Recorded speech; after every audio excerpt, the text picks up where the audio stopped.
Good evening guys. நேற்று வீடியோவில் வந்து நம்ம ஹோல்டிங்ஸ் இருக்கிறதெல்லாம் பார்த்துருந்தோம். இன்றைக்கி பார்த்தீங்கன்னா நம்ம சில பொசிஷன்ஸை வந்து க்ளோஸ் பண்ணியாச்சு. ஓகேவா? ஸோ என்னெல்லாம் க்ளோஸ் பண்ணியிருக்கோம் அப்படின்றது பார்ப்போம். நேற்று நம்ம பார்த்த மாதிரி பேங்க் நிஃப்டி அண்ட் நிஃப்டி கால் செல் ரெண்டுமே ஹோல்டிங்கில் இருந்தோம். ஸோ ரெண்டுமே பார்த்தீங்கன்னா ப்ராஃபிட் வந்து புக் பண்ணியாச்சு. கிட்டத்தட்ட பார்த்தீங்கன்னா ரெண்டு சேர்த்தா ஒரு 11,000 சம்திங் வந்து ப்ராஃபிட் இந்த அக்கௌண்ட் வந்து புக் பண்ணியிருக்கு. ஸோ அது போக பேங்க் நிஃப்டியில் இன்னொரு கால் ஆப்ஷன் செல் பண்ணி ஸ்டில் ஹோல்டிங்கில் இருக்குது. அது ஒரு 3,000 லாஸில் இருக்கும். ஸோ அது இன்னும் புக் பண்ணல, அது ஹோல்டிங்கில் தான் இருக்குது. அது நாளைக்கு தான் வந்து நம்ம வெயிட் பண்ணி பார்க்கணும். இந்த அக்கௌண்ட்டில் இதுதான் கைஸ் நடந்திருக்கு. ஸோ நம்மளோட இன்னொரு அக்கௌண்ட் பார்த்தீங்கன்னா நம்ம நேற்று பார்த்த மாதிரி நிஃப்டி ஃபியூச்சரில் வந்து ஒரு லாட் செல் இன்னும் ஹோல்டிங்கில் தான் இருக்குது. ஆனால் பார்த்தீங்கன்னா இங்கே வந்து பார்த்தீங்கன்னா ப்ராஃபிட் நமக்கு கிட்டத்தட்ட வந்து ஒரு 14,000 கிட்ட ஷோ ஆக வேண்டியது. ஆனால் என்ன நடந்ததுன்னா நேற்று வீடியோவில் அதை நான் வந்து எக்ஸ்பிளைன் பண்ண மறந்துட்டேன். ஆக்சுவலாக வந்து 2 லாட் வந்து நேற்று செல் பண்ணியிருந்தோம். அந்த 2 லாட் பார்த்தீங்கன்னா டார்கெட்டில் ஒரு லாட்டை தான் வந்து ஆக்சுவலாக வந்து எக்ஸிட் பண்ணணும். சரி, 2வது லாட் வந்து நான் ஹோல்டு பண்ணி தான் வந்து பண்ணுவேன். அது உங்க எல்லாருக்கும் தெரியும். நேற்று என்ன பண்ணிட்டேன்னா டார்கெட் பிளேஸ் பண்ணுறப்போ நான் பார்க்காம 100 குவான்டிட்டிக்கு வந்து டார்கெட் வந்து பிளேஸ் பண்ணிட்டேன். ஸோ 50 குவான்டிட்டிக்கு பண்ணாமல் 100க்கும் பண்ணிட்டதுனால என்ன ஆயிடுச்சுன்னா நேற்று ஸோ 2 லாட்டுமே வந்து செல் ஆயிடுச்சு. அப்போ பார்த்தீங்கன்னா ஒரு 21,500 கிட்ட ப்ராஃபிட் வரணும். ஸோ 22ன்னு நினைக்கிறேன். ஸோ 22,000 கிட்ட ப்ராஃபிட் நேற்று புக் ஆயிடுச்சு. ஆனால் நேற்று வீடியோவில் நம்ம 10,800 போட்டோம். அது எப்படி போட்டோம்னா நம்ம ஒரு லாட் கனெக்ட் பண்ணி போட்டோம். ஆக்சுவலாக வந்து 2 லாட்டு வந்து செல் ஆயிடுச்சு. அப்புறம் என்ன பண்ணிட்டேன்னா சாரி, நம்ம 100 குவான்டிட்டி போட்டுடும் அப்படின்னு சொல்லிட்டு என்ன பண்ணேன்னா அகைன் திரும்ப இன்னொரு லாட்டை வந்து அதே நான் புக் பண்ண ப்ரைஸ்லேயே திரும்ப வந்து செல் பண்ணேன். ஸோ அதனால தான் உங்களுக்கு இந்த மாதிரி ஷோ ஆகுது. ஓகேவா? அது புக் ஆயிடுச்சு. ஆனால் நேற்று வீடியோவில் நான் அதை எக்ஸ்பிளைன் பண்ணவே இல்லை. எனக்கும் ஞாபகமே இல்லை நம்ம பண்ணது. ஸோ அது ஒரு சின்ன மிஸ்டேக் தான். ஆனால் அதனால பெரிய அஃபெக்ட் கிடையாது. நேற்று ஆனால் பார்த்தீங்கன்னா 2 லாட்டுக்கும் அந்த ப்ராஃபிட் வந்து புக் ஆயிடுச்சு. ஸோ திரும்ப நம்ம அங்கே டார்கெட் கிட்டேயே இன்னொரு லாட் வந்து செல் பண்ணதுனால நமக்கு ஒரு 2,000 ப்ராஃபிட் அப்படின்றது ஷோ ஆகுது. அதுவே நான் கரெக்டாக வந்துட்டு அந்த 2 லாட் இல்லாமல் ஒரு லாட்டை டார்கெட்டில் எக்ஸிட் பண்ணிட்டு ஒன்றை ஹோல்டு பண்ணியிருந்தேன்னா இந்த இடத்துல வந்து பார்த்தீங்கன்னா ஒரு 14,000 அந்த ரேஞ்சில் வந்து ப்ராஃபிட் வந்து இருக்கும். யா, ஸோ நம்மளுமே வந்துட்டு சம்டைம்ஸ் மிஸ்டேக்ஸ்லாம் பண்ணுவோம். ஓகே, பிரச்சனை கிடையாது. ஸோ நேற்று வீடியோவில் என்னென்னா நம்ம ப்ராஃபிட் வந்து கம்மியாக சொல்லிட்டோம். வேறு ஒன்றும் இல்லை. ஒரு 10,000 எக்ஸ்ட்ராவே ப்ராஃபிட் புக் பண்ணியிருக்கோம். ஆனால் கம்மியாக தான் சொல்லியிருக்கோம். ஓகே, ஸோ இந்த வீடியோவில் அதை நான் வந்து இன்ஃபார்ம் பண்ணிட்டேன்ல. Okay guys. ஸோ அப்புறம் பார்த்தீங்கன்னா இதுலேயும் நிஃப்டி கால் செல் வந்து நம்ம ஹோல்டு பண்ணியிருந்தோம். அதையும் வந்து புக் பண்ணிட்டேன். 4,897 ப்ராஃபிட்டு. ஸோ ஆக்சுவலாக பார்த்தீங்கன்னா நிஃப்டி நமக்கு வந்து ஒரு 92-93% தான் வந்து டார்கெட் வந்துருந்தது. பேங்க் நிஃப்டி ஆப்ஷன் செல்லிங் பார்த்தீங்கன்னா நமக்கு கரெக்டாக நம்ம வந்து டார்கெட் ஹிட் ஆயிடுச்சு. ஸோ டார்கெட்டில் எக்ஸிட் ஆகிட்டோம். ஸோ பேங்க் நிஃப்டி நமக்கு கிட்டத்தட்ட ஒரு 110 கிட்ட டார்கெட் இருந்தது. கரெக்டாக நம்ம வந்து டார்கெட் ஹிட் பண்ணிடுச்சு. ஸோ இந்த பார்த்தீங்களா லெவல்ஸ் நான் உங்களுக்கு மார்க் பண்ணி காமிச்சது கூட இன்னும் இருக்குது. ஸோ கரெக்டாக பார்த்தீங்கன்னா நம்ம டார்கெட்டை ஹிட் பண்ணிடுச்சு. நம்ம புக் பண்ணிட்டோம். ஆனால் நிஃப்டி பார்த்தீங்கன்னா ஸோ நம்ம டார்கெட் ஹிட் பண்ணலை. 37 வந்து நம்ம டார்கெட்டு. ஸோ எவ்வளோ லோ போயிருக்குன்னு பார்த்தீங்கன்னா 51 வரைக்கும் தான் போயிருக்கு. ஒரு 90% வந்து நம்ம டார்கெட் வந்திருக்கு. ஆனால் நான் வந்து புக் பண்ணிட்டேன். ஸோ ஓகே, போதும். எப்போவுமே வந்துட்டு ஒரு நல்ல ப்ராஃபிட் வருதுன்னா ஸோ ஆல்ரெடி வந்து ஃபியூச்சர்ஸில் புக் பண்ணியாச்சு. பேங்க் நிஃப்டியும் புக் பண்ணியாச்சு. சரி, நிஃப்டி ஒன்று தானே புக் பண்ணிவிட்டு நம்ம அடுத்த ட்ரேட் பார்த்துக்கலாம். அதனால் நமக்கு 90%க்கு மேலே டார்கெட் வந்துருச்சுல அப்படின்னு சொல்லிட்டு நான் வந்து புக் பண்ணிட்டேன் கைஸ். ஓகேவா? ஸோ ஆக்சுவலாக நம்ம எடுத்த ரிஸ்க் அளவுக்கு நம்ம வந்து ப்ராஃபிட் எடுத்துருக்கணும். இல்லைனா ஒரு நல்ல என்ன சொல்கிறது, எடுத்த ரிஸ்க்கை விட கம்மியாக ப்ராஃபிட் புக் பண்ணக்கூடாது. அதே மாதிரி என்ன சொல்கிறது, ஸோ ஒரு ஸ்டாப் லாஸ்னால் கரெக்டாக ஸ்டாப் லாஸ் வந்து மெயின்டைன் பண்ணணும். இது வந்துட்டு ஓகே.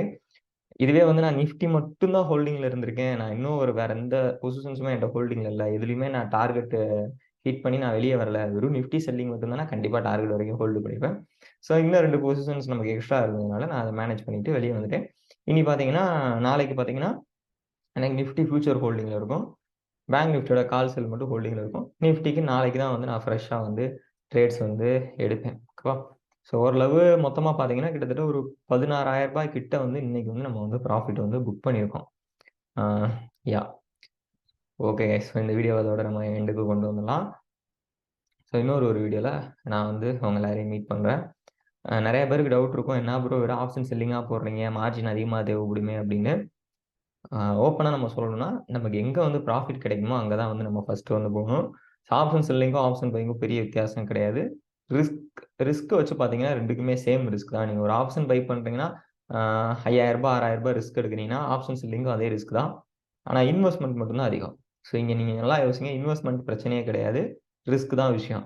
ஓகேவா? அப்போ நீங்கள் ஒரு ஆப்ஷன் பையராக இருக்கிறப்போ நீங்கள் 1 லாட் 2 லாட் பை பண்ணுறீங்கன்னா உங்களுக்கு 6,000 12,000 ரிஸ்க் வருதுன்னா, ஆப்ஷன் செல்லிங்ல நீங்க ஒரு லாட் பண்ணாலும், அதே ரூ. 5,000 6,000 தான் ஒரு லாட்டுக்கு ரிஸ்க்.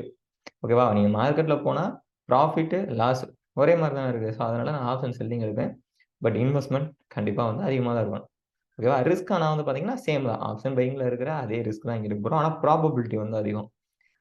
நாளைக்கு, நாளை கழிச்சு நம்ம ஆப்ஷன் பையிங் பண்ணுவோம். எப்பவுமே வந்து புதன், வியாழன் மட்டும் நம்ம ஆப்ஷன் பையிங் வந்து பண்ணுவோம். அது ஏன் அப்டின்னா, கம்மியான பிரீமியம்ல நாங்க வந்து பை பண்ணிட்டு, ஸோ ஒரு சின்ன ரிஸ்க் எடுக்கிறதுனால பிரச்சனை இல்லாம அந்த ரிஸ்க் வந்து நாங்க எடுப்போம். ஓகேவா? ஸோ அது பெரிய ரிஸ்க் கிடையாது. எக்ஸ்பைரி ட்ரேடிங்ன்னு சொல்லிட்டு நம்ம வந்து பண்ணுவோம். அதுல வந்து நமக்கு வந்து ப்ராஃபிட்ஸ் வந்து நல்லாவே வரும். ஆனா கன்டின்யூவா பண்ணணும். எதா இருந்தாலுமே நம்ம 1 டே, 2 டேஸ் பண்றோம்னா வராது. கன்டின்யூவா வந்து பண்ணா கண்டிப்பா வந்துட்டு நமக்கு சக்சஸ் பண்ணலாம். ஓகேவா? Okay guys. இந்த வீடியோ நம்ம முடிச்சிடலாம். ஆனா YouTubeல வந்துட்டு நம்ம நெறையா அப்டேட்ஸ் குடுக்குறதே இல்ல. அ இந்த வீடியோல நான் வந்து உங்களுக்கு வந்து அப்டேட் குடுக்குறேன். என்னன்னா, நம்மளோட அடுத்த நெக்ஸ்ட் பேட்ச் பார்த்தீங்கன்னா, ஏப்ரல் 7 வந்து ஸ்டார்ட் ஆகுது. மார்ச் மந்தோட கிளாஸஸ்லாம் ஆல்ரெடி போயிட்டு இருக்கு. நீங்க கிளாஸஸ் ஜாயின் பண்ணணும்னு நினைக்கிறீங்கன்னா, கீழ வந்து என்னோட கான்டாக்ட் நம்பர் குடுத்துருக்கேன். ஸோ என்னோட வாட்ஸ்அப் நம்பரு. அதுக்கு வாட்ஸ்அப் பண்ணுங்க. வாட்ஸ்அப் பண்ணிட்டு டீட்டெயில்ஸ் வந்து கேட்டுக்கோங்க. ஓகேவா? ஏன்னா நம்ம Instagramல பார்த்தீங்கன்னா, எல்லா அப்டேட்ஸும் ஃபாஸ்ட்டா குடுத்துருவோம். YouTubeல வந்து நம்ம இன்னும் வந்து அந்த அளவுக்கு அக்ரெசிவா வந்துட்டு எந்த அப்டேட்ஸும் நம்ம குடுக்கல. நம்ம என்னென்ன அடுத்து பண்ண போறோம்ன்றத. ஸோ இனிமேல் முடிஞ்ச வரைக்கும் நான் டெய்லி வீடியோஸ் அப்லோட் பண்றப்போ, இதுலயும் சேர்த்து நான் வந்து அப்டேட்ஸ்லாம் குடுத்துறேன். ஓகேங்களா? சரி யாராச்சும் என்ட்ட கால் பண்ணி பேசணும் அப்படின்னு நினைக்கிறீங்கன்னா, ஃபர்ஸ்ட் எனக்கு வாட்ஸ்அப் பண்ணுங்க. வாட்ஸ்அப்ல நான் பேசணும் அப்படின்ற மாரி டெக்ஸ்ட் குடுங்க. நான் வந்து உங்களுக்கு ஃப்ரீ டைம் இருந்துச்சுன்னா, நான் கண்டிப்பா ரிப்ளை பண்ணேன்னா, அந்த டைம்ல கால் பண்ணுங்க. ஓகேவா? ஸோ மத்த டைம்ல மேக்ஸிமம் நான் கால்ஸ் மேக்ஸிமம் பிக் பண்ண மாட்டேன். வாட்ஸ்அப் பண்ணிட்டு அதுக்கப்புறம் நீங்க கால் பண்ணீங்கன்னா, கண்டிப்பா ஷூரா உங்க கால்ஸ் எல்லாமே பிக் பண்ணுவேன். ஓகேவா? ஸோ வேற எதுவும் நெனச்சுக்காதீங்க. ஏன்னா, நெறைய கால்ஸ் எனக்கு வரும். என்னால எல்லா கால்ஸையும் ஆக்சுவலா வந்து பிக் பண்றது கஷ்டம். முடிஞ்ச வரைக்கும் வாட்ஸ்அப்லயே எனக்கு வந்து டெக்ஸ்ட் பண்ணுங்க. ஏன்னா, நான் ஃப்ரீ டைம்ல வந்துட்டு சாட்ஸ் எடுத்து பார்க்குறப்போ, எனக்கு எல்லா சாட்ஸ் இருக்கிறப்போ நான் கண்டிப்பா வந்து ரிப்ளை குடுத்துருவேன். கால்ஸ்ன்றப்போ நான் திரும்ப கால் பேக் பண்ண முடியாது. ஸோ ஒரு 1 ஹவர் ஃபோன நான் ஓரமா வச்சுட்டு நான் ஒர்க் பார்த்துட்டு இருக்கேன். திரும்ப நான் போய் பார்க்குறப்போ பார்த்தீங்கன்னா, எனக்கு நெறைய கால்ஸ் இருக்கும். ஸோ 30, 40 கால்ஸ்ன்றப்போ என்னால கண்டிப்பா அவ்வளோ கால்ஸ்க்கும் கால் பண்ணி ரிப்ளை பண்றது ரொம்ப ரொம்ப கஷ்டம். ஸோ உங்களுக்கு புரியும்னு நெனைக்கிறேன். அதனால வந்து வாட்ஸ்அப்லயே என்னைய வந்து கான்டாக்ட் பண்ணுங்க. ஸோ கால் பண்ணி பேசணுன்றதா இருந்தா வாட்ஸ்அப்ல மெசேஜ் பண்ணிட்டு அதுக்கப்புறம் கால் பண்ணுங்க. எதுவுமே நெனச்சுக்காதீங்க காய்ஸ். ஸோ என் சைடு இருந்து நான் ஓப்பனா சொல்றேன். இதுதான் வந்து உண்ம. நம்மட்ட வந்துட்டு எந்த ஒரு எம்ப்ளாயீஸோ, அந்த மாரி ஆஃபீஸோ, அந்த மாரி டீமோலாம் கிடையாது. இண்டிவிஜுவல் நான் ஒரு ஆள் தான். Instagramமே மேனேஜ் பண்றேன். YouTubeயும் மேனேஜ் பண்றேன். ஸோ ஸ்டூடண்ட்ஸ்க்கு நம்ம கிளாஸஸ் எடுக்கிறது நான் ஒரு ஆள் தான். ஸ்டூடண்ட்ஸ்க்கு சப்போர்ட், கைடன்ஸ் எல்லாமே நான் ஒரு ஆள் தான். ஸோ சிங்கிள் நான் ஒரே ஒரு ஆள் தான் இது எல்லாமே பண்ணிட்டு இருக்கிறதுனால, ஸோ அது மட்டும் கொஞ்சம் கால்ஸ் பிக் பண்றதுல எனக்கு பிரச்சனைகள் இருக்கு. அது போக போக சரி பண்றேன். So bye guys.